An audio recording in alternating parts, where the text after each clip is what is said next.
Hey, welcome, buddy. Okay, I don't know what it is. Everybody's having computer problems today. The whole world's having internet issues. YouTube's this, and I'm having domain issues, and I'm having DNS issues, and I don't know if it's my computer. I don't know if it's my network. I don't know if it's YouTube. I don't know if it's Google. I don't know if it's Twitter. I think we're all being hacked by Russian secret agents. I don't know. Could be plausible, which is kind of funny because that's kind of what we're going to be talking about. This controversy that by the way, this is kind of a fabricated controversy because reasons. But the controversy is basically, is Twitter hacking actually considered hacking? And the reason why I wanted to talk about this particular topic was, okay, first of all, people have to understand, I don't know dick about hacking. Okay, contrary to this weird narrative that I've hacked accounts, couldn't hack if my life depended on it. Do I know how to crack software a little bit? Yeah, somewhat. I used to do that back in the early 90s, I guess. But that involved, learning a little bit about assembler and hexadecimal and memory locations. And I think I worked a little bit in like Pascal a little bit to make the delivery thing to kind of do patching. But other than that, that's not the same as hacking. True hacking is basically where you either exploit something like a buffer overrun or there's, I don't know, some other ones. I know the names, I know the concepts, but I wouldn't even know how to do them if my life depended on it. But that's what hacking is. Hacking is when you're actually doing something technical in order to infiltrate a system by exploiting something in the root kernel of the Linux system. Now, the other day, though, Twitter got supposedly hacked, and a bunch of the big name blue check mark verified accounts got hacked. This was like Elon Musk. This was Obama. This was Wiz Khalifa. Who else was some of the other names? Jesh, do you remember? You're asking me? Yeah, you're live. Yeah, it was like a lot of people. It was a lot of people that weren't, and for some reason they didn't go after like Trump or Trump Jr. or anything. Which, okay, and we're going to get into that. We're going to get into that very specifically. But let me ask you straight out. Do you think that these were actual hacks, meaning that they were hacked by technical exploitation of something in the code of Twitter? Because that's not what they're saying it was. What they're saying it was exactly what I said it was going to be. I actually put on Twitter this. So Steve was right, that it was probably an inside person. And what it was somebody inside who had, so I guess, the ability to override certain things. Supposedly was paid in order to flip a switch or something to allow these Bitcoin scammers to access these accounts. Now, there's some issues with that because they made about $121,000, I guess, give or take $120,000 in Bitcoin. But it doesn't say how much they paid this guy for this guy to. I mean, he's looking, if they know who he is, he's looking at some serious heavy duty time here. If he got paid enough to pay his own bail. Yeah, I don't know why anybody would risk that. I just don't. But that's a social engineering hack. It's called. Social engineering is basically just manipulation. Back in the old days, they used to call it phishing.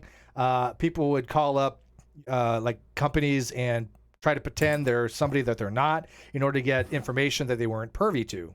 Privy to.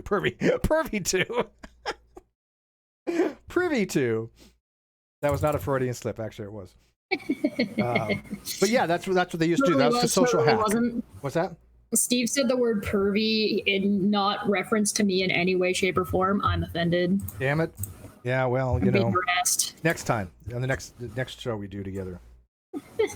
but that's what it was. Social engineering hack was that they would try to like exploit things with people, trying to get information from them and or passwords. Right? A lot of people who don't really think very security conscious. Give somebody a key to your house. It's not breaking and entering. It's just entering.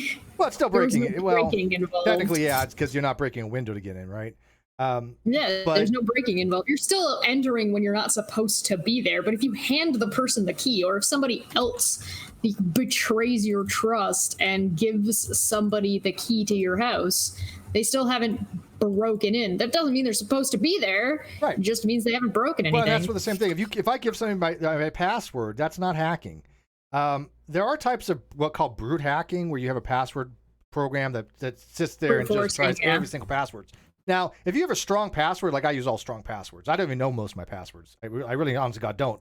I have them in a secure file because they're all encrypted kind of thing. They're all, like lowercase, uppercase symbols. I mean, it would take like 100,000 years to brute do some of my accounts, right? But people that aren't security conscious, they use things like birth dates. They use their pet names. They use things that are easily discoverable the things that by everybody people. Says sometimes. don't use. What's that? The things that everybody says not to use. Yeah, and don't use password as your password. That's pretty silly. Right? But would you agree that that's not hacking? If somebody knows the password of something, that's not hacking. Now, you can say using a brute force attack. I still don't call that hacking because it's still not exploiting something. To me, that's just using a program that doesn't take any skill to use. You put in what you want. And by the way, no, I have never used a brute. I just know of these things. I have no reason to use a brute force password thing. Plus, it would probably take 100,000 years. This is what I'm saying about when people say they're hacked on Twitter. I'm sorry, I throw the bullshit flag straight out on that one. You could kind of make an argument to say that people will brute force your own password if you've forgotten it and you try 3 or 4 ones that you use normally. Well, usually though, when you forget your own password, you at least have an idea what it is. Like some of the passwords I have used are pretty somewhat similar in some ways. When I don't use an encrypted one, like for example, like Domino's. Who cares if somebody finds out my password to that? I really don't care what they're gonna do to order me a pizza. They're gonna buy you a pizza, yeah. Right. Thanks, bro. Right. And no, I don't use my birthday or anything like that. But the brute force attack, right? Those things are just using a program. And by the way, it's the same thing when people call hacking software or cracking. I'm sorry, but downloading a patch and then running that patch to crack software is not cracking. Spend 24 hours learning the code to find out where the memory locations are to bypass that stuff. Yeah. That's cracking. Now again, I want to go on record before. Wait, hang on. I want to go on record before my detractors. Look at Steve, criminal. I never did anything illegal. I've only cracked off my own thing to see if I could do it. But that was it. I never released anything, so I never did anything illegal. It was just for testing purposes. The only thing I ever did was give myself like 1 million gold in a game, which you're perfectly allowed to do. So, what's that? Cracking isn't illegal in Canada. Cracking? Cracking, yeah. Yeah, it's not legal here either, as long as you don't disseminate it. It's you're stealing information. Right, as long as you don't. This was back in the 90s, by the way. Things that may have changed since then. And they're old games, right? It was just games that I tried to see if I could bypass certain things to get the best sword and best gear. Yeah, if you're playing a game. And especially when you lose the manual. Remember those games where you had the manual? And you had to they would say, okay, what's on page 34B, paragraph C, first word or something like that. Remember those types of games? Those would be the ones that I would try to skip, right? But that's not. But that actually is I would consider to be cracking because you have to go and use soft ice and you have to know a little bit about coding. Okay. By the way, just because you know how to crack doesn't mean you know how to hack. I could tell you right now, you could pay me $1 million. I couldn't hack nothing. I mean, anything. I wouldn't know where to begin. But you would need to know the coding of whatever you're hacking to begin with. Well, yeah, and I don't know Linux very well. I use Linux as my operating system, but I don't really know enough about Linux to even try to do the getting into the root and all that. So. Yeah, but you would also still need to know what you were if you're trying to break into a program. Just because you understand the operating system that it's working off of doesn't mean you necessarily have any understanding about the program that you're trying to get into. I agree. Yeah, I agree. One of the other examples is if you were to use such a broad term for hacking, then essentially anybody who does any kind of modding in any video game like Morrowind or Skyrim, or anybody who does any of those mods, the people who made Dota and the people who made League, all hackers. Dota was a mod, wasn't it? Yeah. Yeah, matter of fact, mods were kind of initially, if you remember back in the day, kind of frowned upon. But then people got smart and they're like, why are we frowning upon this? Run with it. And that was the smartest decision gamers ever made. Go ahead. Not only do we support mods, we'll give you the tools to mod. That made their games blow up. Are you kidding me? And Morrowind had some great mods, by the way. But Tom mentions things like keyloggers. Keyloggers too aren't hacker stuff. I mean, keylogger is basically you install something on somebody's system so you can see their keystrokes. I'm sorry, these are not technical types of hacks. They're just not. So when people say, "Oh, my Twitter was hacked, my Instagram was hacked, my YouTube was hacked, my bank accounts were hacked," I'm sorry, but I'm throwing the BS on that because it takes a hell of a lot of computer power to brute force to brute attack anything. And first of all, hacking would be an exploit, meaning that something in the bank system's messed up. Good luck with that. And Twitter, I don't see a million people getting hacked. What happened here was not an exploit of the technology, which has happened before early on, from what I understand. But Jack, the CEO of Twitter, he was socially compromised before. This is not the first time this had happened, right? Because his account was actually once disabled. Remember that? Yeah. Yeah. But this was because, again, that was from what I understand, a disgruntled employee, if I remember correctly. But there have been some technical exploits. But I'm sorry, I don't think but no offense to any of my viewers, love you guys, I don't think any of you guys have the technical expertise to hack Twitter. None of you guys would. I mean, quite frankly, it's a little bit ridiculous and far-fetched to think that, oh, this person hacked Twitter and they decided to just take this one person's account. Oh, I managed to hack the entire system, and I've compromised this. I mean, I know how many thousands of people follow me on Twitter. And by the way, if not following me on Twitter, there's something's wrong with you. Follow me on Twitter. How many people have you? People just like, I've been hacked, this, hacked that, and I'm sorry, you gave your password to somebody. If you got hacked, I'm sorry. It is because they figured out your password. For whatever reason. They figured out your password. Yeah, you might not have given it to somebody, but if your password was like, you know, what's my mother's maiden name, and your mother's maiden name is literally everywhere, I mean, I don't know what you want me to tell you. Yeah, that's exactly what it is. And by the way, if you use the same password for all your platforms, what can I tell you? I guarantee I don't. So yeah, I don't buy into that Twitter. The Bitcoiners, they didn't hack with technology, right? Now here's my issue, Chesh, and then we'll start getting people in here. My issue is this. First of all, these people, for some reason, didn't really... They could have done a lot more damage, and I don't understand why they didn't use their social engineering. I'm not going to call it a hack, because it wasn't hacking. I'm sorry, social engineering, to their advantage to manipulate the market. Do you remember when Elon Musk, he tweeted something, cost his company billions in stocks? You literally, by these people, when they tweet something, can control economic forces. And can you imagine, had they hacked the president, and the president had said something in a tweet that could have led to something kind of engagement, like, you know, China has just lost a missile at us, we're retaliating, or something like that. I mean, they could have done something like this.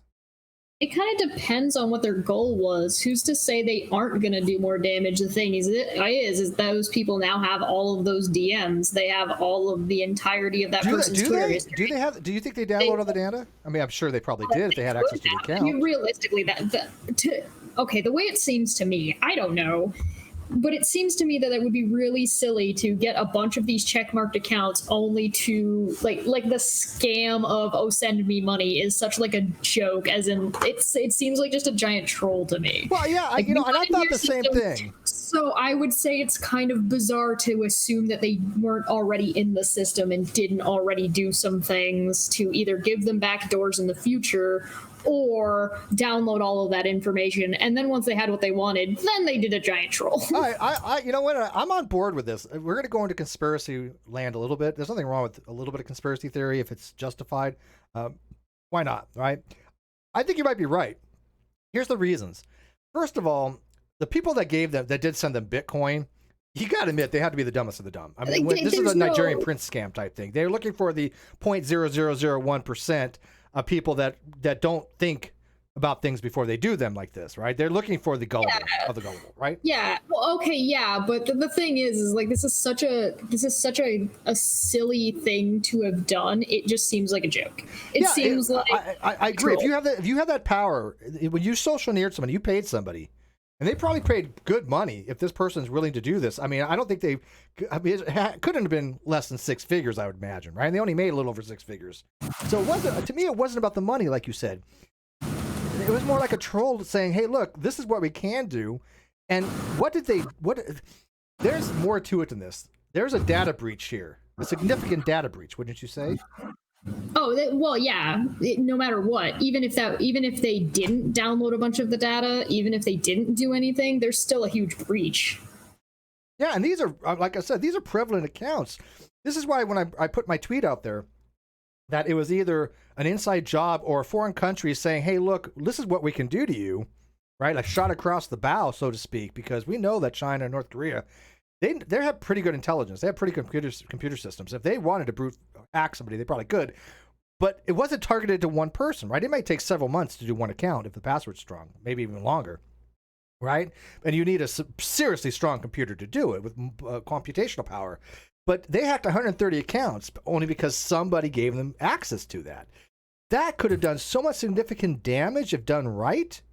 Right? I mean, so I don't know why they did the Bitcoin thing other than maybe, like you said, they were throwing that in as a troll, because this is something like, Anonymous would probably troll like this, wouldn't they? Say, hey, look, this is what we can do. Yeah, maybe, but I don't know if they would really need an insider. You think they have the technical expertise? I think they would have the technical expertise, but I also think that they would also have the processing power to brute force it. Probably, because they use parallel computing systems. They probably do use multiple computer systems for that kind of stuff. Like a DDoS attack would take numerous computer systems running in tandem to shut down a website, right? Right. Yeah. So they probably could for one person if they spent enough time on it, right? This is what I'm saying. If you're out there and you think that somebody that literally has broken in and hacked your Twitter system like that they have some supercomputer to do this and take months to do it, I don't think you're that popular. Most people on Twitter that we know are that popular to have that problem. Because I don't know anybody that's had that problem. I've never been hacked in my life. Never. But like I said, I use a strong encrypted passwords, and if somebody wants to spend, $50,000 on a system to try, knock yourself out, but it'll take a very long time to do it. Why bother? Every time that somebody has said that they were hacked, has almost always been because of social engineering or just lack of password security, right? I mean, in fact, I change my passwords frequently, and I also change my stream key, right? And that's what upsets Bull. He's like, is there a new stream key? Yeah, there is. Sorry, Bull. I mean, that's just being security conscious, wouldn't you think? And by the way, another thing, if you don't have two-party authorizations or authentications, something's wrong. Why would you not have two-party authentications? You know how difficult it is to hack a two-party authentication? I don't even know how it'd be possible without some kind of social engineering. Right.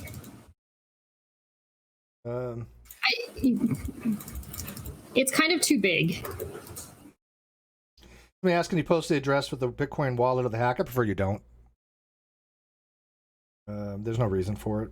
But let me see what you guys think. So what I'm going to do is I'm going to put the link to join us in here. If the trolls come in, we would just basically kick them out, start another one. It's fine. They're not being seen, and I can kind of see who's coming in. So if you want to come in, let me know you're coming in, and I'll see if the counts match, and then I'll let you in. That's the link to join us right now. But let us know what you think. Do you think Twitter hacking is actually hacking?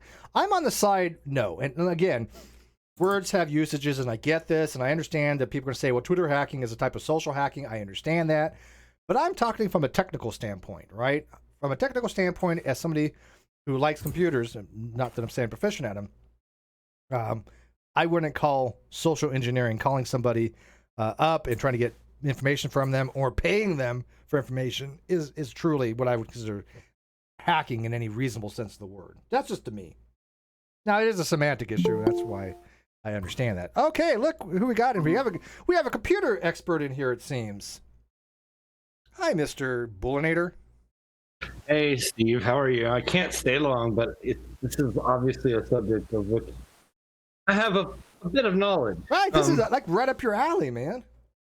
It is. And I tend to agree with you, especially like if you're not using the tools like two-factor authentication and that kind of stuff, then it's on you. If you got a weak password, if it's your birthday or whatever, or some just word that's been obfuscated randomly with letters and digits, those are the first things they try when they try to brute force accounts. Yes, they start with the simple stuff. This is why if you have lowercase, uppercase, and symbols, that's why it'll take a year.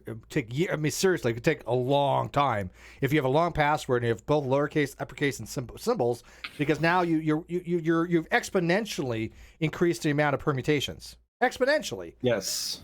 A huge difference. What I do when I start a new account or have to change a password is I go to random.org.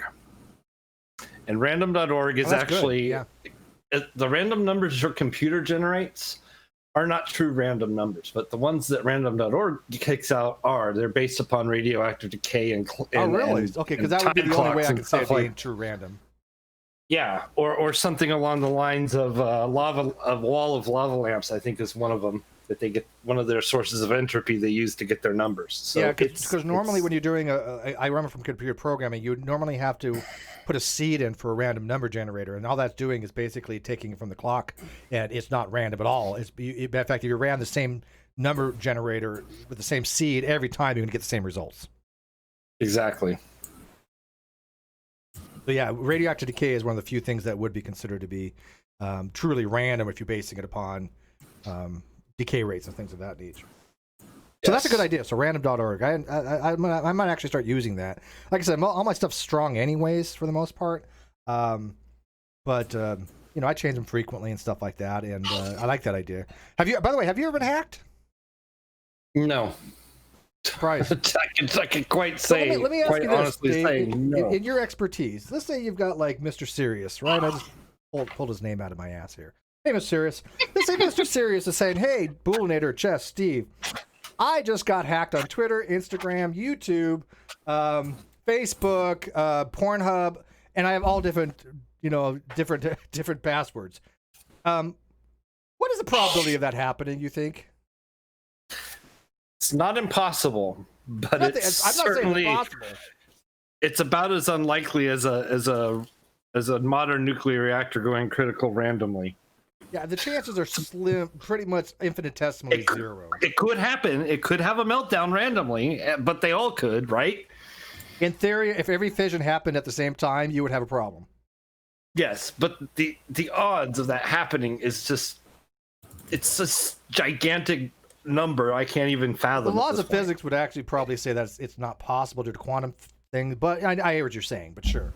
I mean, in theory, right now, I mean, this Rockstar that I'm drinking, literally all the molecules could literally go the same way at the same time, right? If you're just talking about random chaos, they all could line up and also get to jump out of my hand, but that's not going to happen probabilistically speaking.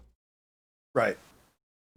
But we're talking about numbers like that when we're talking about some alignment of stars like that. Yeah, it's just. And by the way, what happens if Mr. Serious told you, hey, Bullinator, it happened again the very next weekend. All my stuff got hacked. I think I know whose account we're actually talking about, and they're full of shit. It's Mr. Serious. We'll just go with Mr. Serious. I'd be like, what are you using for your password? Like, just don't tell me the actual password. My password is password. Yeah, like what are you, like, where are you getting your passwords? How are you setting them? Are you getting confirmations? Are you actually making sure that the new password works? There's a whole list of questions I would ask in that question. I agree. And let me ask the live chat: how many of you guys have actually had something hacked by actual hackers? And I'm not saying it's not possible. Bad fact, there are hackers that do have the ability to actually do hacking with enough computer processing. If they really wanted to go after you, they probably could. But yeah, I have. Well, besides you, hang on. Anybody in the live chat, let me know if you guys actually have and what was actually hacked. And by the way, bank accounts.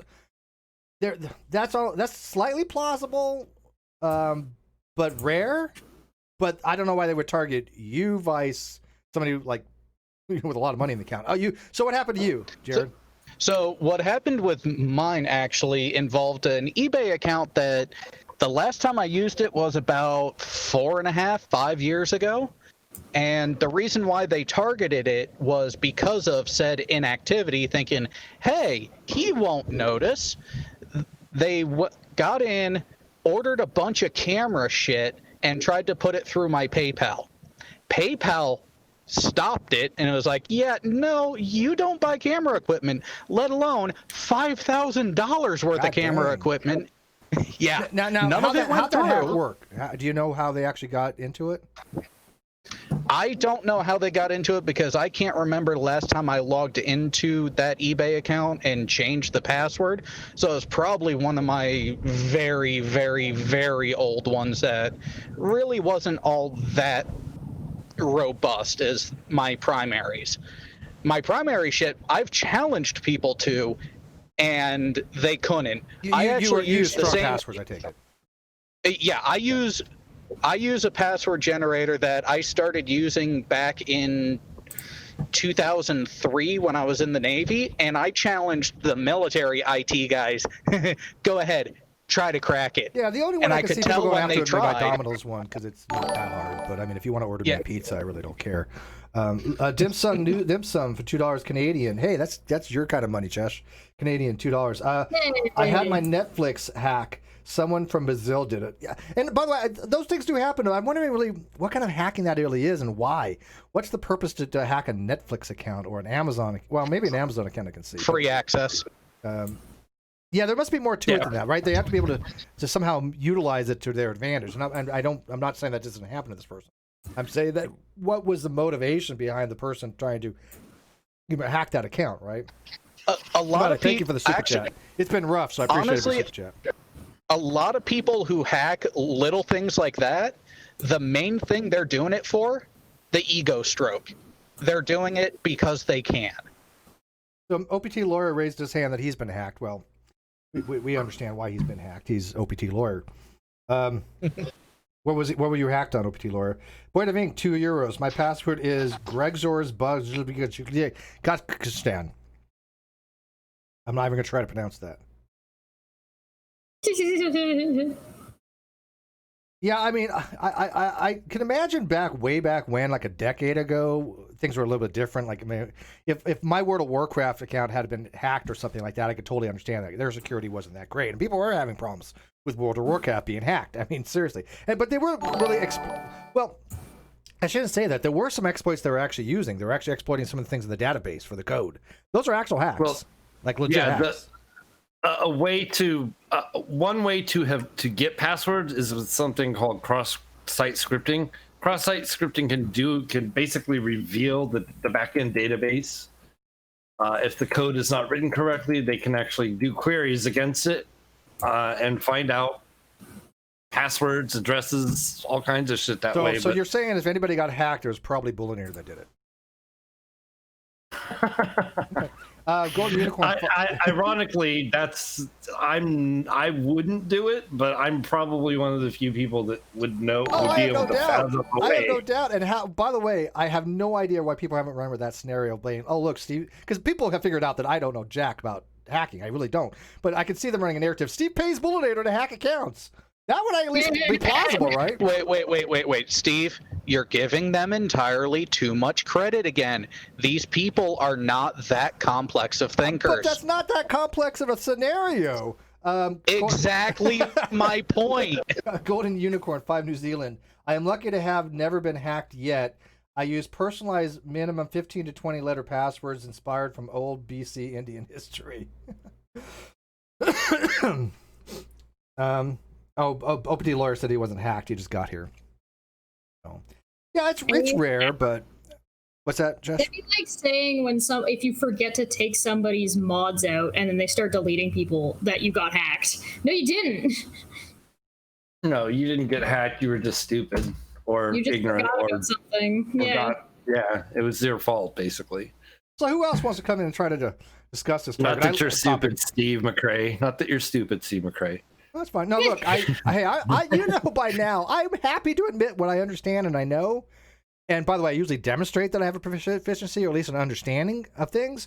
And I'm happy to admit when I don't know dick about something.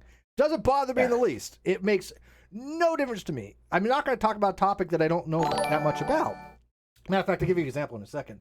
Going to Unicorn 2 New Zealand, including special characters in upper lowercase, which I said before, right? Golden Unicorn, use upper lowercase and special characters makes a significant amount of difference. Even adding one special character it makes it 10 times, 100 times the processing power required in a hyperbolic, but it's a lot more power to do cracking of that password or hacking of that password, or what you want to call it, because now it has a whole new permeability permutations to go through in order to figure out what the actual password actually is. Okay, so going back to what you said, what was it what you said? Refresh my memory. Oh yeah, what I know. For example, I asked the other day what people wanted me to kind of try to explain, right? I could kind of explain not differential equations, derivatives, right? They're not that difficult. Most of us understand derivatives. Differentials, a little more complicated, right? Especially the advanced differentials. No way I can explain those. A basic differential equation, sure, I could explain that. Integration, same way. I don't understand like the basics of integrations any longer, right? I mean, if I was going to do a math presentation on integrals, and I probably will. It'll be a very simple one, but that's all that I really feel comfortable talking about is very simple integrations, right? Nothing very complicated to say the least, because I don't feel proficient at that because I've lost all those things. There's so many complications to it, and they compound so rapidly, especially with integrations. That I mean, if somebody tells me if somebody wants to say, hey, I want to understand this integral, and I looked at the procedure to do it, I'll probably be able to figure it out at some point. But people don't seem to realize that there are so many different rules for integration that you have to have a tablature sheet. You have to have a cheat sheet. Now you're supposed to memorize them. I never did. Like the one I used the other day, which was like integral of 1 over u squared plus a squared, and then you end up with like a coefficient arctan or tan to the negative 1 over u a over a something or other. That's a set, relationship. So you just basically derive it to get that form, and then you can actually say, okay, this is how you would actually answer it plus c. But integration is very hard. I'm not comfortable explaining integrals, so I'm happy to admit when I'm a lot more comfortable explaining than something that I'm not. So if somebody wants to help me with integrals, or they want to be able to explain integrals, start with a definite integral, an indefinite integral, proper integral, and basically explain why it is the area under a curve, why it's the antiderivative. That's probably the best way to start as antiderivative. It's hard, right? I mean, integral calculus is a lot more difficult than I think than doing derivatives. Yeah, people want to just kind of turn their nose up to a lot of the advanced mathematics, and it really is because it's intimidating as hell if you don't know what you're doing. Absolutely. And yet I love it. I love the challenge, but at the same time, speaking to what you were saying before, you don't know everything, and even intelligent people can make mistakes. I added easily an hour and a half to my day yesterday at work because I missed that a jumper wasn't properly landed on a drive. It looked like it was there, but it actually wasn't making the contact that it was supposed primary to. And secondary, so it was gumming up the works. I mean, on like a hard drive, like a primary. You can't say primary. No, you can't say master slave anymore. No, motor drive. Primary VFD drive. Okay. Because you can't say master hard drive slave any longer, I guess. Well, no, I was actually at my job doing the automations controls.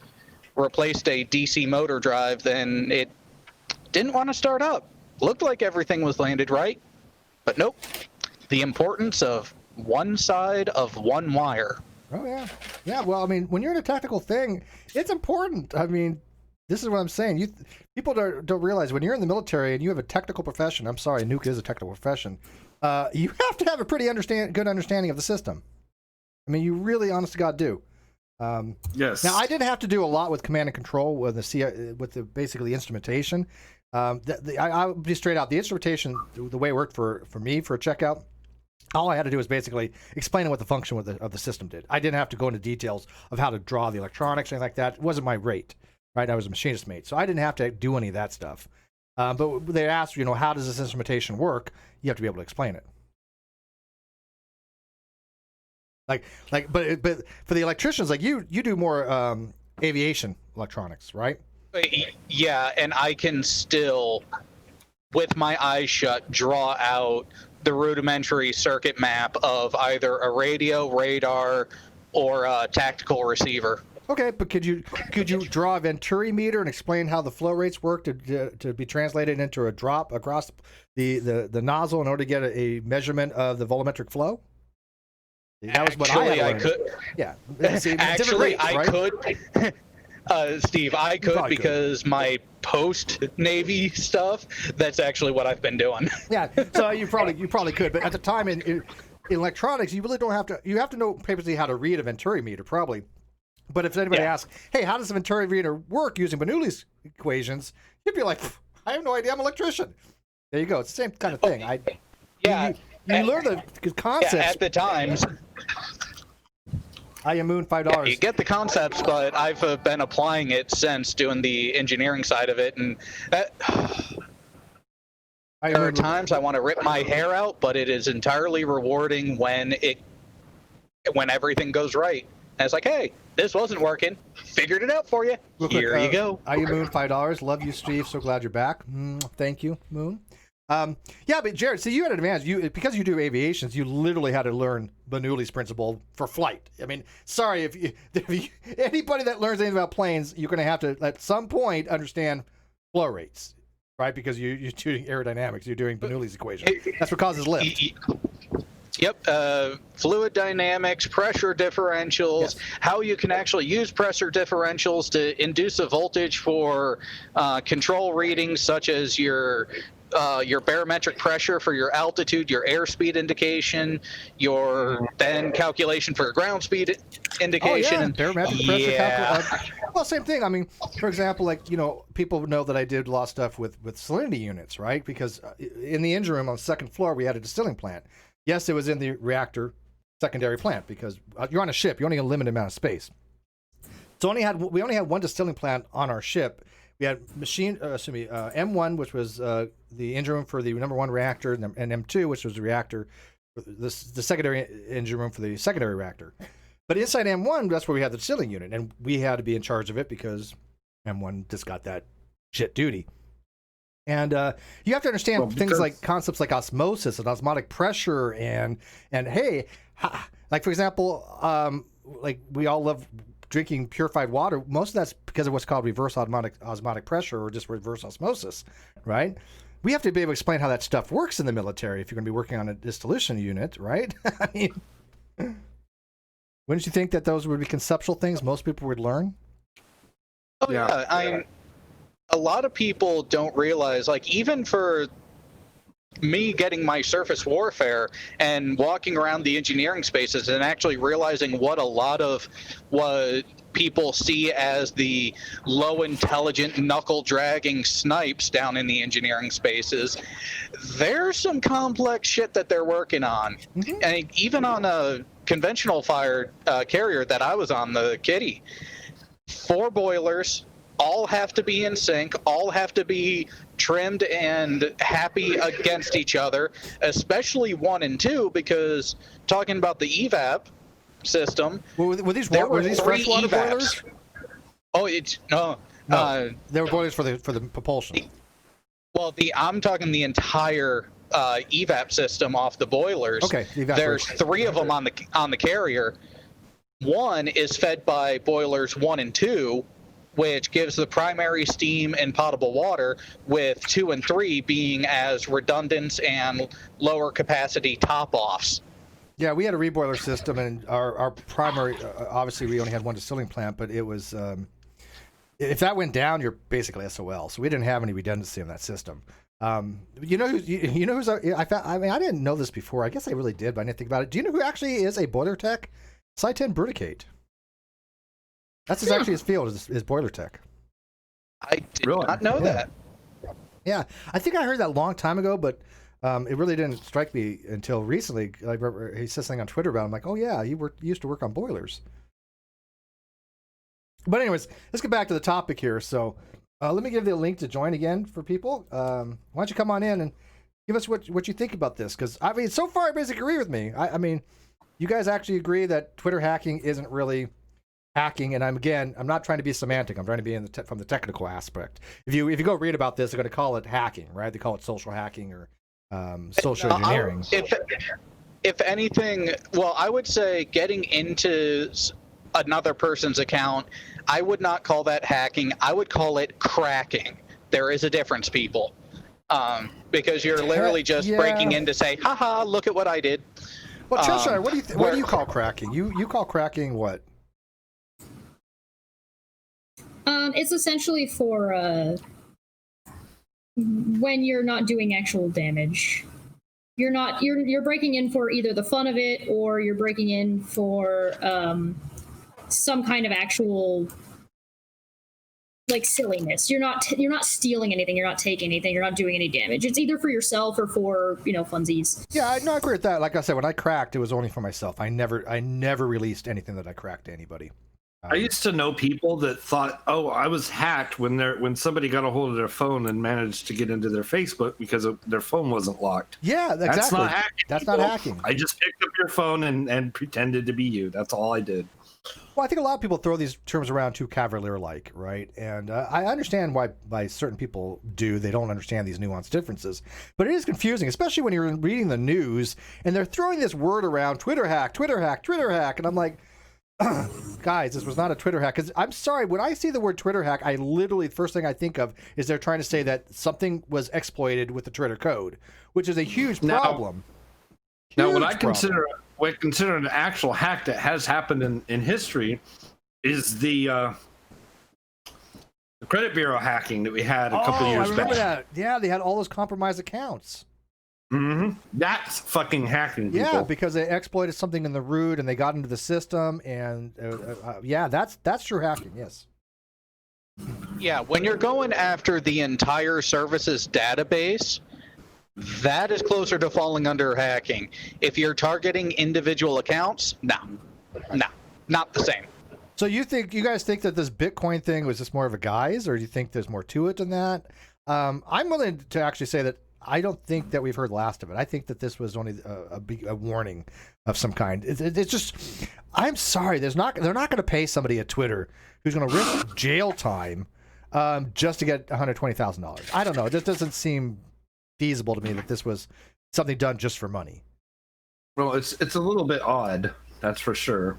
They could have made a lot more money by manipulating the market. A lot more. If they would have gotten into Elon Musk and put something out like, hey, we've got secure funds for taking Tesla private or something, right? Or what is it? Was it Tesla? We're going to go. Actually, what is it? Open IPO, first offer, whatever. I don't know if they were going to private or public, whatever.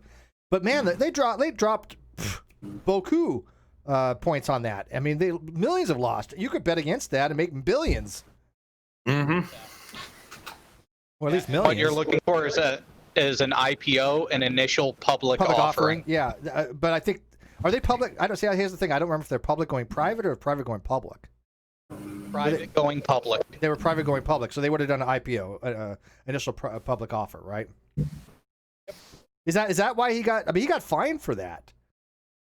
That claim that he was going to do that because investors was like, what's going on here? Yeah, the SEC doesn't like it when you fuck around with investors like that. Right. And by the way, he recouped that pretty quick.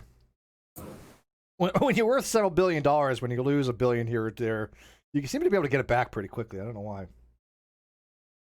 So that says, exponential growth. Yeah, somebody says technically still hacking, even calling a company and tricking them into giving you information is still considered hacking. See, I don't agree with that, though. I understand the reasoning for it, right? And they call it social hacking. But again, this is a semantic argument. I totally agree it's a semantic argument. But when you're in the news profession and you're calling it hacking and you're saying Twitter has been hacked, that to me is not really telling this whole story. And again, media controls minds, and them saying that Twitter was hacked, it gives the impression that their code was hacked. Right? Yeah. Did you discuss? Lumo says, "Do you discuss phone hacking during using dial tones?" Not today. We have before with actually Landon, blue box, black box. That's actually phone freaking. It's freaking. Yeah, 2600 hertz phone freaking. And it's also not possible in today's out-of-band signaling systems. Absolutely not possible. Oscospa Josh says, instead of saying I'm just an idiot, they say I was hacked. There's probably some truth to that. I don't trust anybody who says they're hacked on every platform. Once in a blue moon, maybe. I mean, like if Bullinator says he was hacked, yeah, I'm going to, of course, believe him. But my first question is asked is on what platform, what were you using as a password? Because, I know he uses strong shit, right? So it's like very difficult for me to understand how he got hacked. Exactly. Yeah, so with the situation that happened with me, something to point out, eBay and Yahoo are the same company.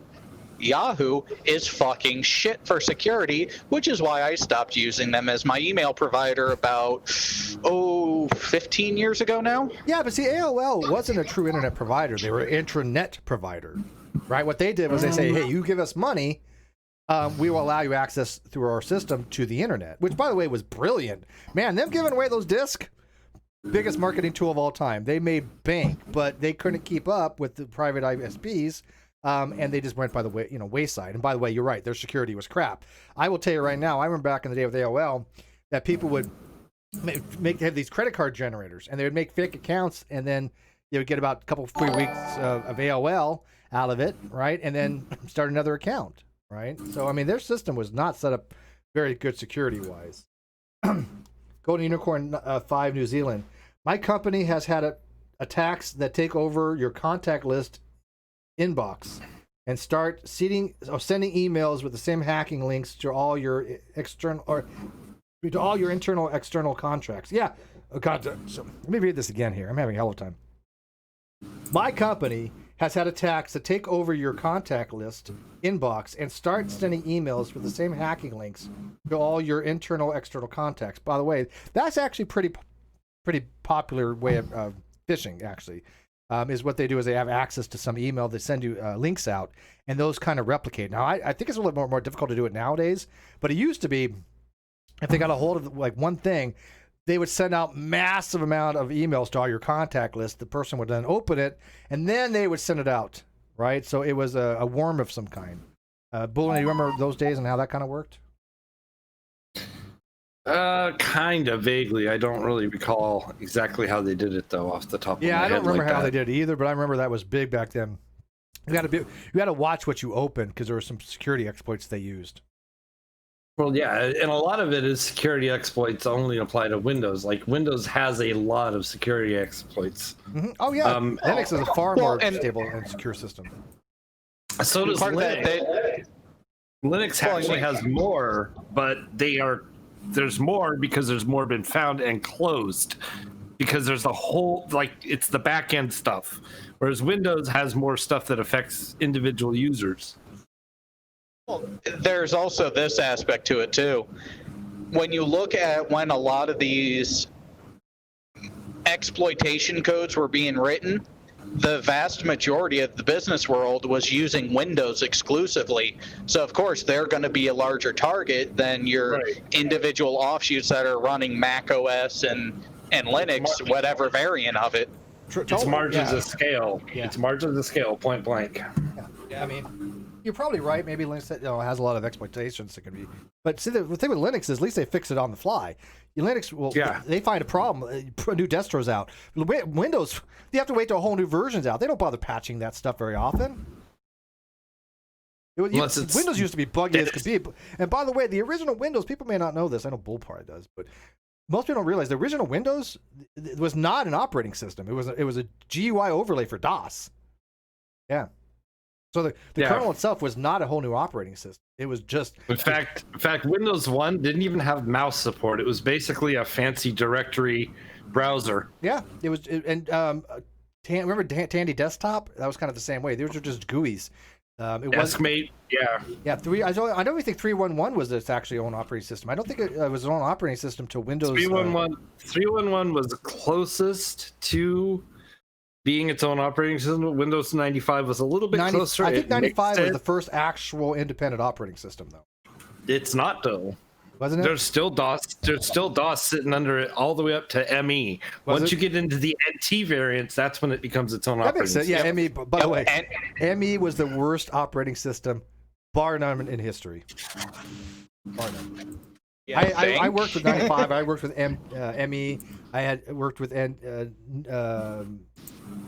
Windows NT. I bought Windows a 97. Windows ME machine. I bought a Windows ME machine back in 1998. And the first thing I did was wipe it clean and put XP on it. What was it? Was it a what was the name of that brand? Oh, was it E-Machine? It might as well have been. It was the HP Pavilion, which is basically I was not a big fan of Pavilions either. And the E-Machines were crap. There was like one good E-Machine that they actually put out one time was halfway decent, but every other one was just And I tell people, hey, want to buy a computer system? Hey, let me get you a decent computer system. Like, we go with an e-machine. I'm selling it to them. I'm like, okay, let me tell you this.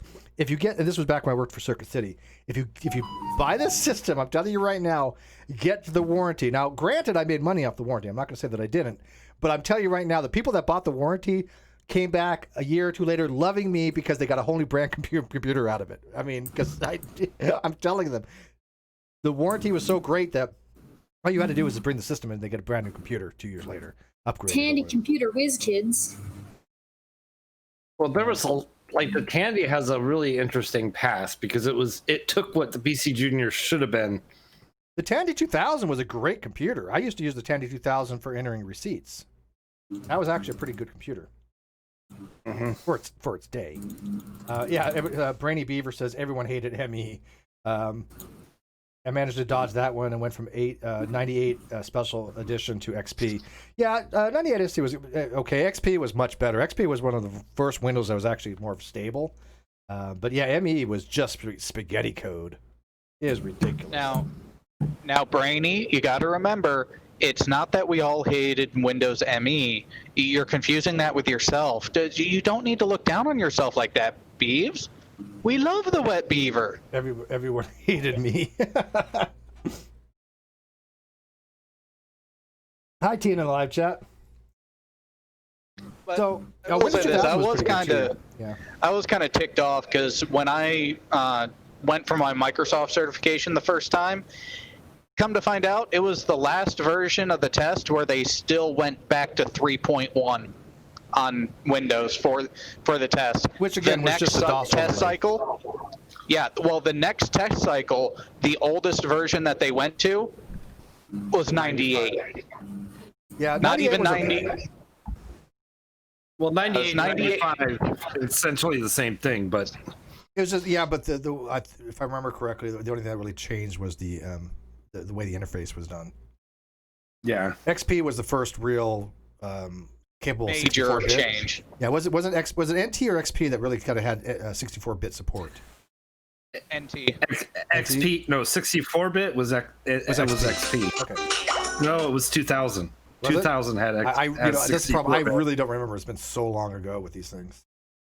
Windows 2000, which was actually the successor to NT4, had 64-bit support. Oh, I forgot about NT4 Vista. Do you guys remember Vista? I try to forget Vista. See, I used Vista too. The only operating system I didn't use from Windows ever was Windows. The one before, what was it? Windows 90. What was it? Oh my goodness!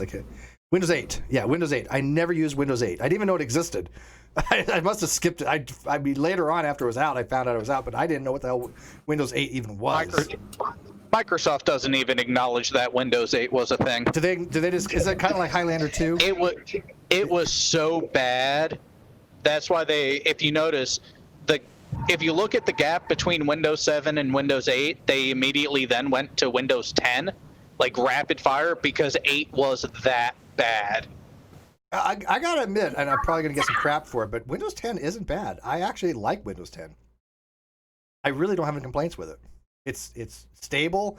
It's got a good interface. I've had no issues with it. I mean, I run Linux on my little i5 laptop, but that's only because I'm telling you, on like an iCore or something like that, an older system, Linux is definitely the way to go by far. Just get rid of Windows, put Linux Cinnamon Mint on it, and you're golden. What is that? There's like a huge fan noise. Yeah, I hear it's it too. driving me nuts. Oh, sorry, that might be somebody outside. Mowing the lawn, maybe. So let's get back to the hacking thing, because I'm still kind of curious what people think. I know a lot of people have joined us, so let me put the link to. By the way, come on in, Brainy Beaver, if you want. That's the link to join us. Let me know what you guys think. But when it comes to the hacking, Bull, do you think that hackers generally use Unix or Windows or Linux? They use the tool that's most appropriate for the job, and that's a big caveat. If you're trying to hack something that's back-ended by Windows, Linux has a lot more base level tools that pick apart network stuff like that. But at the same time, there's going to be things pieces of software, like for SQL Server, for example, that are going to be way more fleshed out on a Windows machine, because it's their SQL server that you're trying to hack. So obviously, and you're trying to hack the SQL server just to get data out of it, right? That's for pure data mining, right? Or insert data into it and poison it somehow, in your favor. Okay. I remember vague. I had to take a course in computer stuff, and one of the things we had to do was computer. It was called Access. Do you remember that program? Microsoft Access. Way back in the day. It's still there. It's Do you? still in office. Still, you have Microsoft Access? I haven't heard that. I mean, this was back in like 90. Oh God, when was this? No, 2003 maybe. I don't know. It's basically a single user version of SQL Server. That's what it is. Yeah, so we had to touch a little bit on that. We had to learn how to do queries and say, okay, if you want this data out of the database, what do you got to ask for it to pull it? How do you construct, the database? Our RNGD Gaming says Kali Linux. I haven't tried Kali. Now, what I do is this. On this system here, this is a 6-core computer that Bullinator helped me get. And so he could probably tell you more about it. But what I do is I put a VM on, right, a virtual machine, and I use 2 core out of it to test out these ISOs from Linux just to see how they work. And then if I like it, then I'll put it on my laptop, or I'll use it every so often. But most of them I don't care for. I mean, I like Mint. Mint was good. I loved Ubuntu Studio.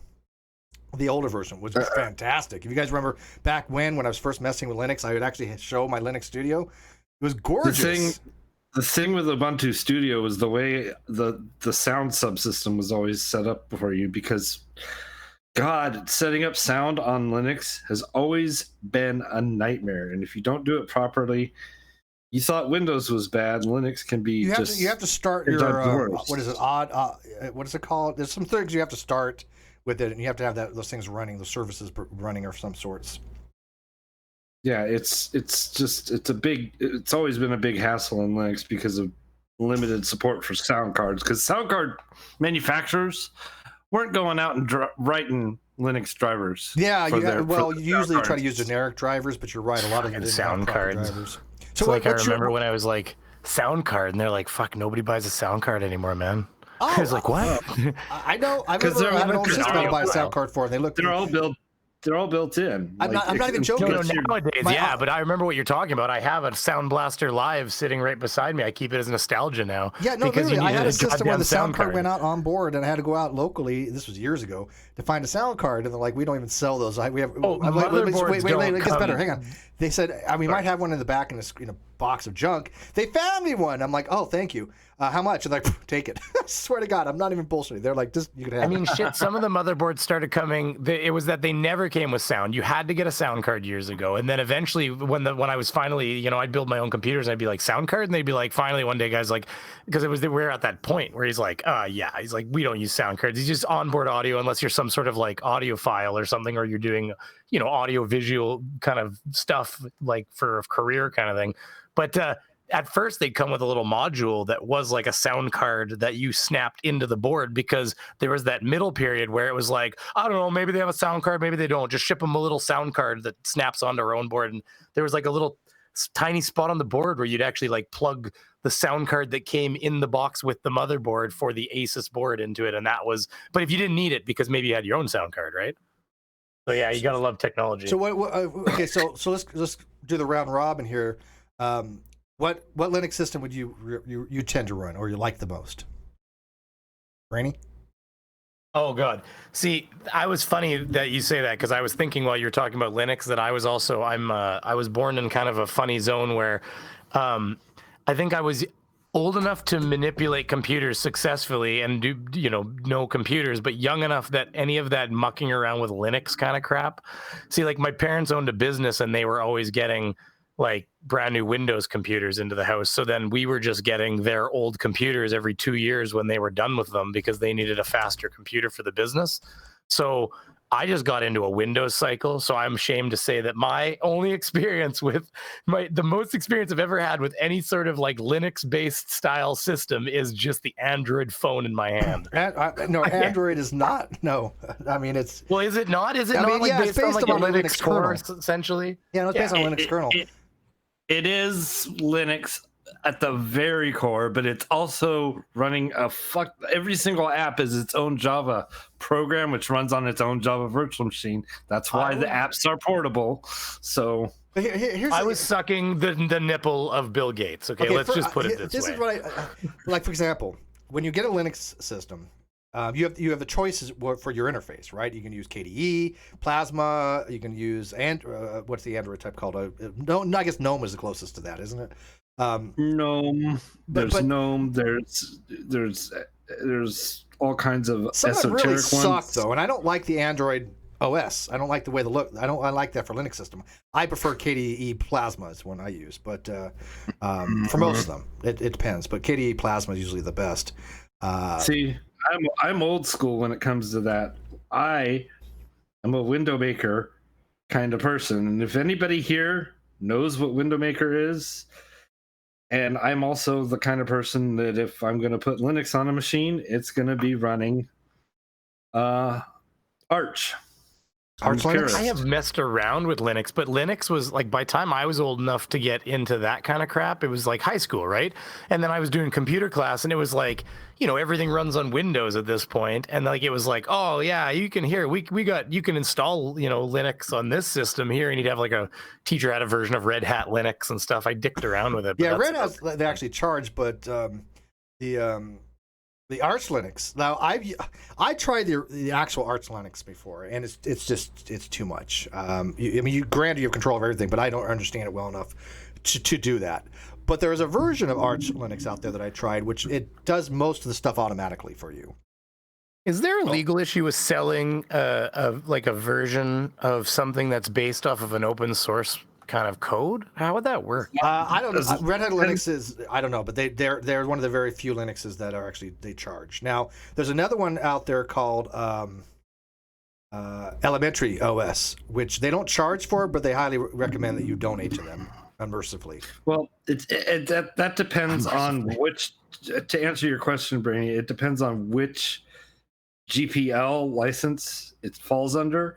But by and large, you include the original work and you list the modifications that you've done to it so that anybody else can understand them, because that's what open source is all about. So they're not paying, obviously. So what you're saying to them is you're not paying for this work that was not done by me, but you're paying for the work that I have done to make it better, essentially. That's exactly it. Or support, like with Linux, it's primarily support, because with Linux, it being open source, the only other method of support is to contact the person who wrote the program, and that may or may not get you anywhere depending on their level of apathy. So Icarus points out that CentOS OS is open source Reddit, and by the way, CentOS actually that took over. There used to be what's it called? I think it was like Scientific OS or Science. What was it one that was it was a scientific application for OS that Lawrence Livermore laboratories and other actual places doing science used, that they no longer supported any longer. They all went to CentOS. Now I haven't tried CentOS yet, but they say that is the best for scientific applications right now. That's what I've heard. I don't know if anybody's actually used CentOS, but that's actually replaced Scientific Linux. That's no longer supported, or whatever the name of that distro was. You guys remember what it was? It was a Scientific distro for Linux. I can't remember it, but my main experience with Linux just in the last few years was a little bit of Ubuntu at home, but an old version of Red Hat at work, and stable enough. But it reminds me why I really don't like working government contracts anymore. Yeah, I mean, like I said, there's some advantages to it. Games. I was going to dual boot this one so I could have Linux and have Windows, but I decided not to. Like I said, I don't use Linux that much. I like it on the laptop because it's faster, and I only used it for surfing. So. If you're gonna go in and have that I use Linux occasionally, virtual machines are the way to go. Just Well, that's what I download said. virtual I just set up as a virtual Okay, machine. so what was the benefit though? Okay, so what I want to understand is because I had a completely different upbringing. My computers had licensed copies of Windows on them by the time I got them, and it just was never an issue for me. So other than something like that, like a free copy of an operating system, because Windows was charging a hefty fee for their operating system back then. $100, right? Well, shit, it was way more than 100, wasn't it? I think nowadays it's 100. Back then it was hundreds. It was like $400 or $500, wasn't it? The original Windows, I mean, for a full install, right? When you buy a computer that's prefab from like Best Buy, they have a licensing agreement, so they've already paid for Windows, and they just kind of charge you for everything all bundled. But if you make your own system and you have to buy your original copy of Windows back then, several $100s. Yeah, and in fact, even when I built my Vista machine, to buy the original copy, now there's a secret here. To buy the original copy that allows you to install it on a new machine, and it just auto like ports it over, and it takes it off the old machine, you had to pay like $400. But then I found out the secret of getting OEM copies, and because I'm the system builder and I'm doing my own PC, you can do OEM copies for $100. And it was like, the only difference is it doesn't auto move it over. So then you end up with this thing where it bucks it. And now it does it automatically, but every once in a while nowadays, you still have to end up on the phone with somebody and you have to read a bunch of numbers to him. He reads a bunch of numbers back to you and you enter them in, and you have to unmarry it from the old board and move it to the new board. But I mean, I've moved through entire iterations of computer builds and moved it from board to board to board. They don't really care. Yeah, remember back when they said they didn't care, but literally if you replace your motherboard, they consider it to be a whole new computer. And so but what you say to them is the motherboard failed, so I fixed my computer. Yeah, that sometimes worked, but I'm telling you straight up, I've had customers, and I've had it happen myself, where they said no, it doesn't count. You basically it's a whole new computer. You got the Chad. That's what happened. Exactly. I got the crap representative. Yeah, you got someone on a bad day. There's nothing like arguing with customer service. Because all I say to them every time, and I say, well, I'm the system builder. I said the motherboard failed. I said I had to change the motherboard, and now I need to put their copy of Windows back on. I mean, I haven't added a new computer to the world. The other computer is just an old motherboard in a box, kind of thing. And they just go, here you go, and now it does it automatically. Shit, you just have to press some buttons. I think there wasn't supposed to be a human involved, but I did something wrong and had to phone. Actually, that's what it was. Okay, so now when you go to install it, it's like every version of Windows is on the thumb drive now.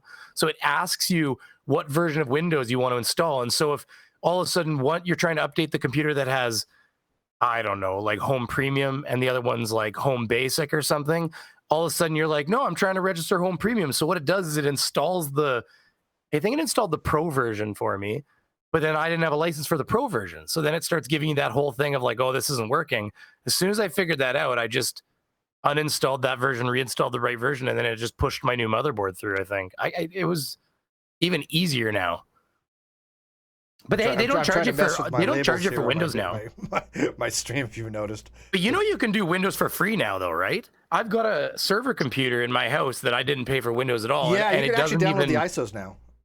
Yeah, and no, but from them even. Yeah, you just install Microsoft has Windows and then you 7 say ISOs. They give them to you now. Yes, I know. Well, and then what they do is all it is that you can't do some personalization things. So you can't change the desktop. You can't change, you get this Windows generic desktop background, and you can't change certain things.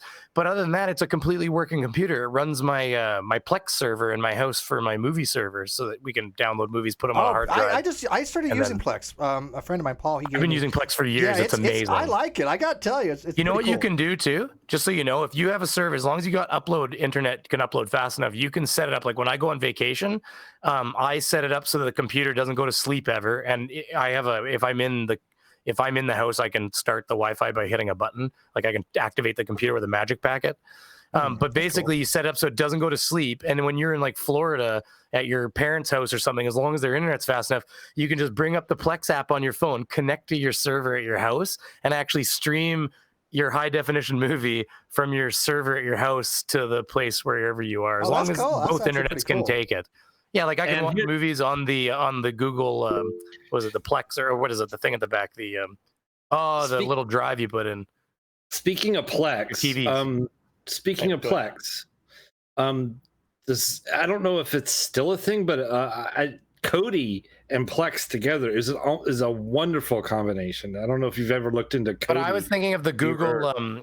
What are the things you plug into the back of the HDMI port? My mind's gone totally blank. I have them in every TV in my house. What are you asking? It's the Google thing. He's talking about the Google dongle that you plug into the back of the Chromecast. Thank you, Chromecast. Thank you.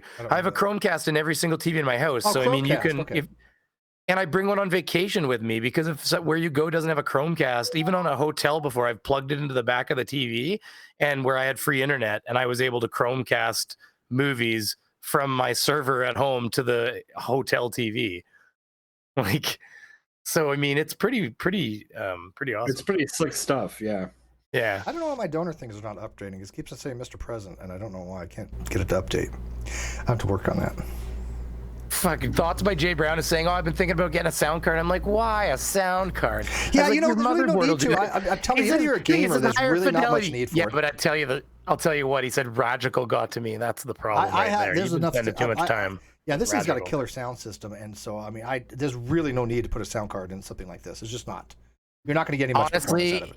Unless Thoughts, what you got to think about is that Radical literally does like voiceover recording for things as a professional career, does he not? Yeah. And when he says sound card, he's talking about the expensive high-end pro sound cards that do a whole bunch of shit like recording game streamers not going to even need to do. Not even recording, Steve. I'm talking like having massive amounts of channels and stuff, for example. We're gonna have to meet with you. Thoughts by Jay Brown. We're gonna have to talk you down. Radical's been getting in your head too much. I'm gonna go fight Radical. Talk him down, man. We need intervention time. Radical's an audiophile. It's true. I've had this conversation with Radical. He's one of these people that would like. He's like, oh, but this needs to be expensive, and I'm like, oh, come on, man. It doesn't need to be expensive. It needs to sound good. There's a difference. Not all things expensive are worth the extra price. I would get a better mic before you got a better sound card, personally. I think that the mic can be an absolute game changer in some cases. Yes. I don't know what his mic's like. Maybe he has the best mic. I have a Snowball. I have a blue Snowball, and they're like entry level okay. I got a what's this called? A Focusrite? Oh my God, this thing is. And by the way, again, Bullinator and Landon helped me with this. Brilliant. I mean, this thing is the bomb. I have had no issues with it. Couldn't have been happier. They're nice, aren't they? They're very nice. Yeah, very nice. I mean, so yeah, Focusrite. It has a preamp too. It has two. Yeah, it really makes a huge amount of difference. Yeah, there's no problem setting it up or anything like that, which is a big thing with me. I like things that are pretty easy to set up. It's quite literally plug it in a USB port. Oh, it works. There was nothing more to it than that. It self-installed everything. Because there are some things that are just a pain. I've had like wireless stuff that just will not connect. Right? I mean, it's just a pain in the butt to try to get some stuff to connect. Oh yeah, Thoughts by Jay Brown is an audiophile too. I forgot about it. So never mind. Those two just frolic in the fields together, holding hands. They'll be fine together. We'll never be able to talk him out of it. It's like he's in a rabbit hole. There. I remember in Circuit City we had a room that people would walk in, and you would have all these different of amplifiers and speakers, and you had a switch, and you could turn it to whatever speakers you want with this amplifier. And I'm telling you, the audiophiles, man, they would be like, just listening for the high pitch, the bass, and then they would get the best cables, which the gold-plated cables, which. Honestly, they did sound a little better. If you're really that much paying attention, you probably would be better off. I did that mistake once. What a waste of money. But yeah, they were way overpriced. There's no question about that. For the average user like me, not enough noticeable difference to care. Really not. Buy one of those monster cables you could whip a child with because it's so freaking thick. But it's like, oh, the cord costs half as much as the DVD player. They were expensive. I'm not going to front, man. But the audiophiles that had the money. They didn't care. I mean, I was in Circuit City in Palm Springs, dude. These people that came in there were not really concerned about money for the most part. I mean, we had two types. You'd have two types of clients. The one that comes in and just says, I'll buy this, and this, right? Give me 4 of those big screen TVs. They don't give a damn. Those are lucky, but you get them. But then you have the ones that were cost, frugal kind of things. But you still want to get them something that was halfway decent. And I was top 5% of the entire company in sales. Because my customers always came back to me because I got them what they needed. right? I didn't try to upsell to the point where they were spending an extra $100 on cables that they didn't really need when they bought low-end speakers, right? Because you're not going to notice the difference. It's only on certain speakers that have the ability to have the higher frequencies that you would even notice the difference with these monster cables. Right, That's like definitely hook a car up and tow a car with one of those things, man. If it was a light enough car, you'd probably be able to like, well, I don't have any cords around here, but I got a monster cable. Yeah, they were great cables. Don't get me wrong, but if you have a 3.5 inch tweeter, ribbon tweeter, or something like that, as compared to like something like a ceramic, you're not going to get the fidelity range and even on the woofers. That's like putting premium gas in your Toyota Corolla. Same thing. It just don't make sense. That's a good point. It just. By the way, the only thing is my wife's Kia, the engine doesn't seem to rumble as much with premium. So maybe that's a Chinese engine thing.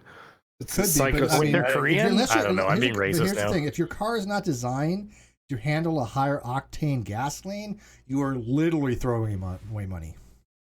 Yep. It doesn't. No, I understand how octane works, but that engine's had some problems. So who knows if it's not running properly? Yeah, it might make a difference in an engine that's not firing properly. Yeah, if there's a mechanical timing issue, octane boost will get rid of knock, for example. Well, so will lead, but that's a temporary thing, right? I mean, if you got a problem with your distributor, your good luck finding lead timing belt or your spark plugs. Talk about a non sequitur, Steve. Go find me leaded gas anywhere in today's society. You'll have to probably go to Africa to get it. True, but that's why that's one of the reasons why they put lead in one of those gas. Have you seen how they make gas in those damn holes where they freaking light a fire in that day? Have you seen that I'm talking about where they like light a big bonfire and it's very dangerous. So but when they're done, look at that refined gasoline. You're like, oh shit. They're literally distilling oil with open flames. Yeah. You've seen it, right? Yeah. Anyways, if anybody hasn't seen that, go look it up. It's the craziest thing you'll ever see. They're literally pouring oil essentially into like a hole and like lighting a really big fire beside it or something. I can't quite remember, but it is the most dangerous thing you'll ever see. And when they're done, they have this really crazy, crappily refined diesel fuel. God forbid, one spark from that fire goes into that oil pit. Shit. All those trapped gases in there. Boom.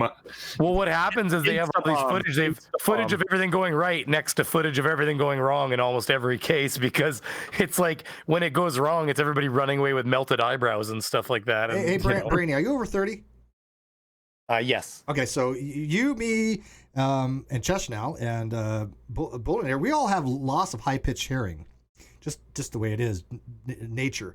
And so a lot of these types of things, we wouldn't even notice the difference either. I mean, remember the whole Yanni Laurel 30, thing? Whatever. Yeah. You're going deaf, face it. What happens slowly? Welcome to the geriatric club. What? What? What'd you say? I can't hear you. Can you speak up a little bit? It's that little warning beep beep beep. Wait, on my but what phone. does it mean? Okay, so it's my cue to go. So yeah, I gotta go first. Soon. I got a shill show in an hour, and I gotta set it up. It was fun, Steve. I'm glad I came in. Thank you, buddy. But I was trying to nap when you're like, my DNS is fucked. I'm like, okay. I literally, what I did, I don't know what it was, and I'll just tell you before you go.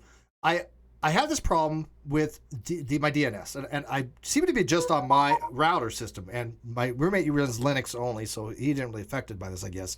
But my computer and my laptop both were having this DNS issue. So what I did was I changed the DNS to Google's DNS, 8.8.8.8, and then the alternate 8.8.8.4. That seemed to fix it for a while. Guess what? All of a sudden I had an update today, Windows. Change it again. So I had to go back to being automatically assigned the DNS. Now it seems to be working again. I don't know. Windows did a huge operating system update the other day. They did it on the day I was doing Autism Show. That's anybody who watched the Autism Show last, the cutoff and the credits and all that stuff is because my computer literally went batshit in the middle of production. Every time Windows does an update, my computer system's freak the frick out when it comes to the DNS, and I have to like play with this and play with that every update anymore. This is again. You don't have to worry about it. At least they fixed the one update. Did you guys have the problem where the computer didn't want to boot? No. Thank God. Jesus. But anyway, I got to run, guys. Have a good stream, peace, Steve. buddy. Yep. I'm gonna end this too. I got the one where the computer wouldn't boot, and I ended up buying. Now, don't get me wrong. I have a hard drive here that was responding a little bit slowly, but it wasn't the booting drive. So I started having a problem where my computer would all of a sudden, I'd restart it, or let's say it had to restart, whatever, or the power went out, and all of a sudden it wouldn't want to boot. And I mean, like, it would just get stuck in like post almost, and I would have to restart it multiple times, and eventually it would catch. Now I started thinking the one hard drive, because you could hear the hard drive clicking at times and stuff. I started thinking maybe it was causing some sort of error at the beginning, but then, you know, you'd unplug it and it would start. But of course you started freaking, you know, it works, right? Sometimes lightning just strikes when you're doing that shit. So it's not cause, it's just correlation at that point. Booting off booting off a thumb drive, right? Booting off Linux thumb drive. That way you know it's posting. Now I've had one computer here. It's actually sitting out here. That's not mine. It was my roommate's. Landlords to be specific. It bricked. It literally, the BIOS bricked. I tried everything to fix it. I even looked into it, you know, with Google and everything. Foobar. It literally got bricked. The only way to fix it would be to desolder the actual CMOS, and this was not a plug and play. That's why they do dual CMOSes now, so they can unbrick themselves. Yeah, but I don't know what he did to brick. He wasn't even updating the BIOS, so I don't know how he bricked his BIOS. That's rare, right? It obviously had an error. But you know how rare that is. But either way, so that Windows update, so I was having problems with my computer every once in a while not booting, and then eventually it kind of just went away. And I have the hard drive that I need a bigger drive anyway, so I have the hard drive here that I need to change one of these days, but it stopped doing it. And then lo and behold, I'm like looking at Windows updates, and they're talking about all the problems Windows had. I'm reading an article on my phone, and it's like, oh, you know, last month the problem was, you know, an error in the Windows update that was started causing some computers to have problems booting, and it explained a problem where they would like fail post. And I'm like, oh my god. I'm like, so the entire reason I bought this hard drive was because Windows fucking foobarred my operating system update. So the thing that's pissing me off is, I'll be honest with you, I have been usually in Windows's court in one way. People, when they say things about Windows, what I've tended to say to them, say, listen, it's easy for Apple to design a system and all the components going in it and make it work really well because they know everything in that computer. But what Windows has done, and does, I would argue, a decent job of it, is having thousands of hardware combinations that can apparently still work on the same effing operating system. Mm-hmm. You know what I mean? And sometimes they work better than others. But lately, in the last year or even year and a half, like, is there anybody awake in their quality assurance department anymore? Like, what is going on? Probably went away the same way like YouTube. YouTube and customer service pretty well non-existent. Now, granted, if you're in partner with them, there's a little bit more you can do. Like, I actually have access to get some things done. But even then, it's a nightmare. You have to ask for second level. Twitter is their customer service line. I don't know what you're expecting. Twitter? What about Twitter? They use Twitter as their customer service line. I don't know what you're. Oh my god! I know you'll get a quicker response by adding Team YouTube and shit. It's ridiculous. They're like, let us look into it. It's like, holy shit! Is there anybody awake on emails? Well, I just don't know why Twitter's okay with that. Well, here's the thing. I probably have some kind of partnership with it. But here's the thing. And I hate to go and start a new thing because I got to end this, but did you guys? I don't know if you're familiar with Thunderfoot people, but Thunderfoot had a video just recently get demonetized. Yeah. Do you know the story on that? And he contacted YouTube and Twitter and at YouTube, and at YouTube told him, well, we've already manually reviewed this. There's something else we can done. But his representative from YouTube, because he's a partner with YouTube, said, oh, we'll put this through another review. It's like, wait a minute, you're saying we're putting through another review. Here's you're saying that nothing can be done.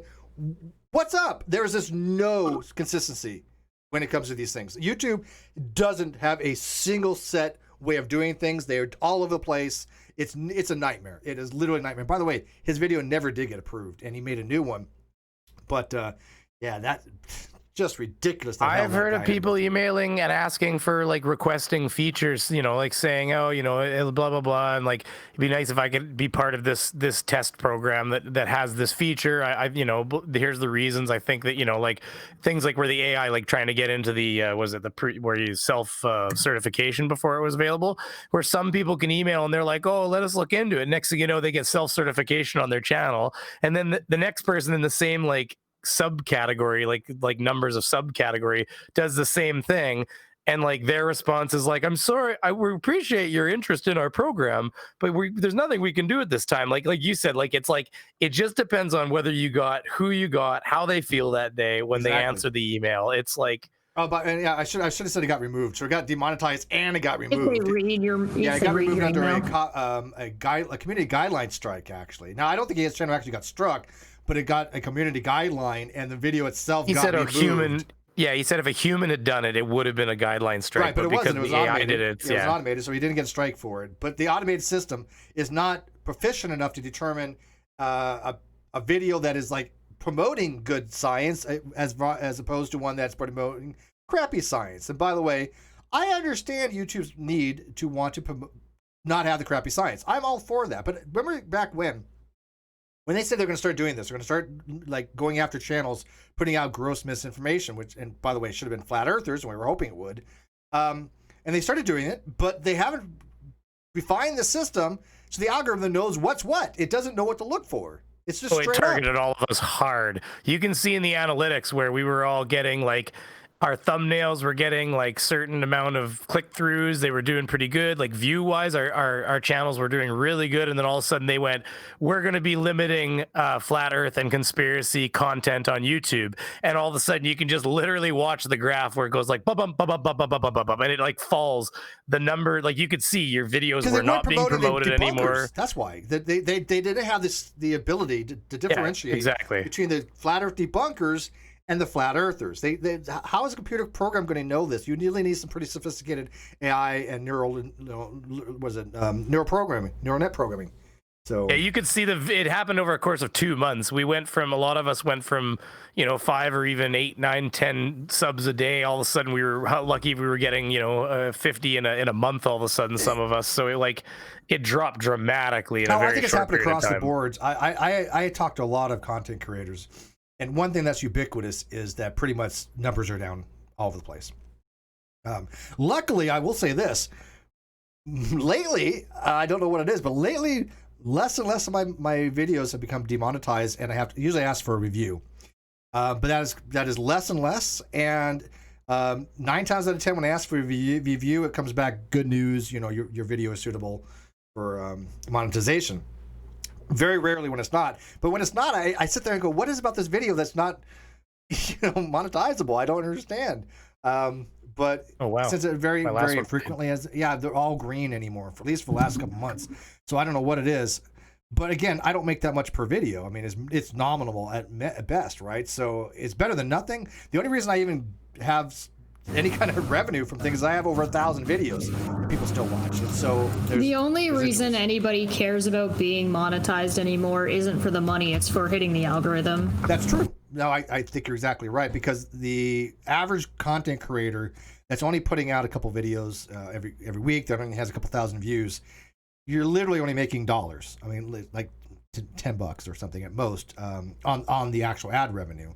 But if you hit the algorithm and it's promoted more, then I was hitting the algorithm for a while, but then it kind of went to crap because I couldn't stream, and things tanked like hard, and so I have to now get back into the algorithm to get promoted again.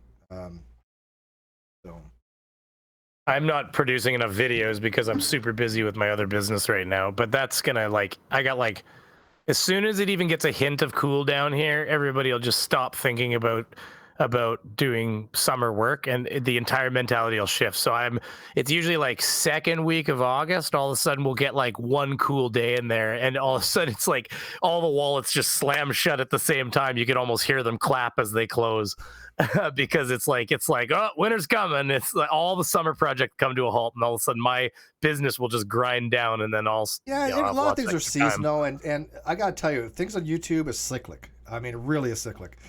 Views, support, it goes up and down. I mean, you cannot ever predict anything, especially what's been going on in the world. So this is why I cherish the people that are subscribed to my channel. I cherish the members. By the way, if you want to become a member, just hit the join button. I appreciate it. You get a green thing, and you get a little cool little symbol next to you, and you don't have to worry about slow mode and whatever. But I appreciate everybody who wants to become a member. We are going to be trying to put out some more stuff. I've got, again, Over and Under coming back. It's just that Chris was busy this last Wednesday, so that's going to be next Wednesday. We still do Caffeine Corner on Mondays at 11 a.m. Still going to have Rum and Coke nights on Saturdays. I'm still going to have math videos. And I'm going to start doing these things more often, I think, too. This is my first one doing a controversy. I think it's fun. I think it's going to pick a controversy, talk about it for a while, and then see where it goes. This led into somehow Linux and I don't know, Windows, but whatever. Cool with that. But I think it's fun. It's fun. You guys like it? Was it just to pick a topic and kind of just talk about that controversial topic? You both say yes. I pay you to say yes, Bernie Beaver. Controversy, that's always fun. I like just talking about anything that I can ever talk about. So, I mean, that's me in a nutshell. So, Well, you're easy to yeah, please. any topic. All right, But guys. you know what I mean. Thanks for watching this. I do appreciate it. Like I said, please join the channel. Please sub. Please, you know what? If you really want to help me out, send the videos out there. YouTube, every so often, by the way, they basically kill dead subs. I don't know if you guys have it happen on your channels, but you'll see a drop of like 50 like that. Like I just recently had 50, so those are probably dead subs. I know that it was Emmett, was it BX Beastie Boy said he dropped like a couple hundred subs like that, and he didn't understand why. YouTube will occasionally clear out people that are just not active from years ago, and so if you see a drop in your videos, that's mainly what it's for. So mine just dropped to about 50 like that overnight, and I'm pretty sure that's what it was, because at the same time other people were saying, what's happening to our YouTube channel? We've dropped these subs. Well, YouTube clears out dead accounts. This is part of the way YouTube works. So if you want to help me that's out, pretty normal. It's like every couple of months. if you want to send this out so we get some subs so people watch Caffeine Corner. Sometimes right, they trickle out too. They can drop over the course of a few days, like clump, clump, clump, clump, clump, clump, clump, clump, clump, and then all of a sudden they just stop.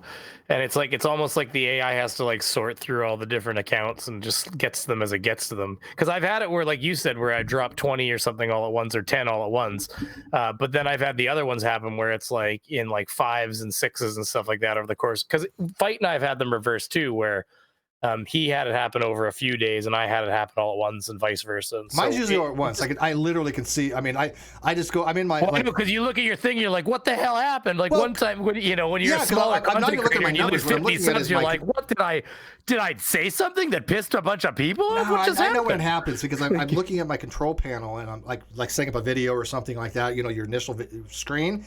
And then you'll like refresh that for some whatever reason, and when you go back to it, all of a sudden you went from like I had 17,480, and all of a sudden when I refreshed it was like 4,720 or something like that, right? So I think I got a coffee and came down or something like that, Yeah. and I was like, what the fuck? I went down 7 subs in like 20 minutes. Yeah, what just happened? Like, you you're know, like, YouTube was clearing it out. Yeah, but for sure. I'm at 17.4, which is probably gonna drop to 17.3, because you know how YouTube has only taken the first 3 significant digits and truncating the rest. So I mean, if I lose like 5 more subs or something like that, it's going to be 7.3. And watch, it'll show like a minus 100 on Social Blade, and people are like, oh my god, look at all these people that do sub, just not sub for Steve, and I'll be like, oh my god, you people are stupid. Oh, mine's been going plus 10, negative 10, plus 10, negative 10, plus 10, negative 10, because plus 10, all you have to do is go up and down 1 or 2. Then I keep going up and down above the 10 line, and I'll bounce above it a few times in a week sometimes before I climb above it again. Yep. So it's just a slow gain thing. I should just order all my mods to help me get subs. So wait, first of all, they don't listen to me. And second I of all, I don't really have any mods anymore. I got Rayleigh, I got Cheshire, I got Bull. I mean, I really don't even have mods. I got rid of most of my mods only because it was just too many. And you know what?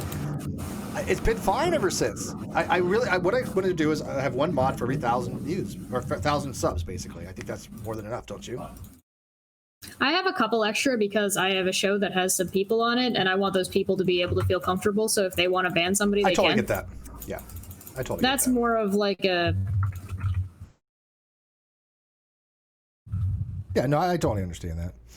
But, I also have like really slow growth on my channel. It's like it's constantly up. Like I haven't had any big dips or anything. It's just, but it is. It is. I know how you growth. feel though. I haven't been Growth. putting out any content, so my growth has just been single Yeah, digits over the course of a week. I haven't been really promoting stuff on here recently, to be honest with you. I suck at self-promotion. I literally am the worst at it. But we've got other things we're doing on here, and so hopefully it'll pick up. I think Over and Under has been awesome. I really got to tell you, I've really enjoyed having Chris talk about politics with me. I didn't think that I would, but I do. I really like it. Caffeine Corner has been awesome. If you guys haven't checked out last Monday's Caffeine Corner, I think that was an amazing episode. I really enjoyed that, and so hopefully if you guys can help us get new people, new influx to watch this, that'd be great. So share maybe on Facebook and help us out. Yay! Yay. Come follow us Mazel on tov. our individual channels also. What's that? I said follow us on our individual channels also. Yeah, link. I usually put your link in the video description. I think your link is in the video description, isn't it? If not, I can throw it. I'm collabing with FTFE in like a week or 2. He has my content. That's all I know. My hands have been dusted. I'm on to another video now, but he's got my stuff. All right, so let's bring this to a close. Chess, you got anything going on before Monday? Before Monday? I don't think so. Pretty sure I'm just chilling. I'm probably gonna do some gaming next week though, for anybody who wants to come by with that. What game? Probably Portal 2 since I haven't finished that one yet. But the solo campaign because we got to do the double. Yeah. Oh, you haven't done the solo Portal 2 yet? No, not live. Not I've live. played I it, finished Portal 2, yeah, but yeah, I'm still trying to finish up. What is it? Lifeless Planet, and I got a new one called Torchlight 2 that was free that I want to try. I don't know. I'm really. I like streaming games, but yeah. If I do that, I'll do it on the Great Debate Community channel. Like a good handful of like. If you're gonna do it on a different channel, I'm gonna tell you that what we all learned. All of us, you'll see that Planner Walk, Team Skeptic, Fight the Flat Earth, me, even Radical. All of us at one point started putting video content on our primary channel because, of course, most of us, not Team, had just grown out of nowhere and we didn't know what we were doing. Yeah, I see. I don't think it's a good idea to do that. Well, no. Honestly, I can tell you right now, what happened is you get a reverberation in your subscribers that you can see in your analytics to the point where when you post a video of you doing gaming content, you will purge subs. And so all of us, you'll see immediately all of a sudden, that's when like FTFE Plays, Brainy Beaver Games, that's when all those gaming channel subsidiaries popped out of nowhere because we all realized that we cannot, it's like a rebuke. They did not sign up for that content. Yeah, That doesn't apply on my channel. Yeah, my well, channel because he does gaming, right? In your case, it might go well, to. exactly. But for the rest of us, if they didn't show up for that content, they are not going to enjoy it showing up in their feed. And by the way, the Great Debate Community channel was set up to do gaming too. I swear to God, and I'll end this. I literally had people complain that I did Fishing Planet. I'm like, really? Fishing Planet? It's a game. We played games on that channel. That's actually what it was for. Was to do all kinds of stuff. It's a catch-all. And they complained that I played Fishing Planet on it. And I'm like, wow, this is pretty stupid. This is the inanity that I have to deal with. And I'm like, oh my God. And then, if I lost subs on it, that's fine. But I'm like, that's what we do on here. If you don't want to watch it, then I get that. But I'm mean, like, wow, you're gonna have sub because I have a game on here? Okay, whatever. What are you gonna do? But all right, guys. You know what I mean. Yep. Thanks, buddy. Appreciate it. And you guys have a good night. Peace. Night. Night. Bye.